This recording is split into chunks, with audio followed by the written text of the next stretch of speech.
Lektion 2. Wohin mit der Kommode? Aufgabe 2.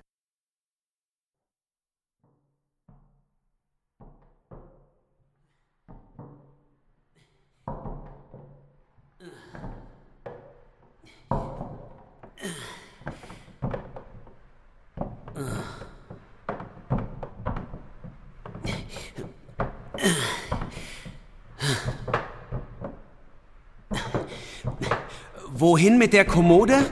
Gleich neben die Tür. Nein, Stefan, nicht neben die Tür. Lieber unter das Fenster. Das sieht besser aus. Stopp! Nicht unter das Fenster. Das finde ich blöd.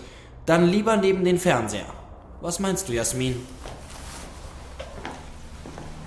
Oder zwischen den Fernseher und die Stehlampe. Ja, auch eine gute Idee. Entschuldigen Sie, wie lange wollen Sie noch diskutieren? Das Ding hier ist schwer.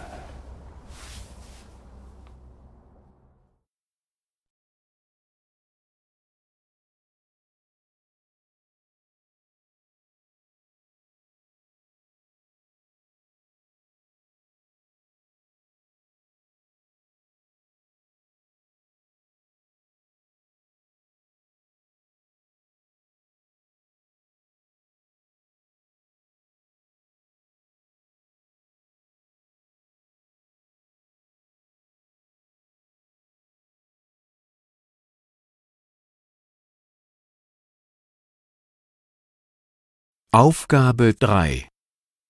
1. Wenn ich in eine Wohnung einziehe, stelle ich zuerst das Sofa in das Wohnzimmer. Dann stelle ich das Fernsehgerät vor das Sofa. Das Fernsehgerät muss vor dem Sofa stehen, sonst ist es nicht gemütlich. Alles andere ist unwichtig. Ob nun die Lampe neben dem Schrank steht, der Schrank in der Ecke oder neben dem Sofa, ist egal. Hauptsache, ich fühle mich in meiner Wohnung wohl. 2.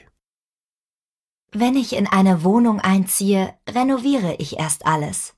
Wohnzimmer, Küche und Bad müssen besonders ordentlich sein, denn dort sitzen auch mal Gäste.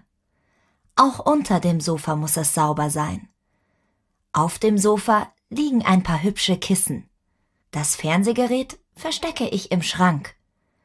An der Wand hängen Bilder und auf der Kommode stehen Blumen. Ich möchte, dass alles sauber und ordentlich aussieht. Hauptsache, die Gäste fühlen sich in meiner Wohnung wohl.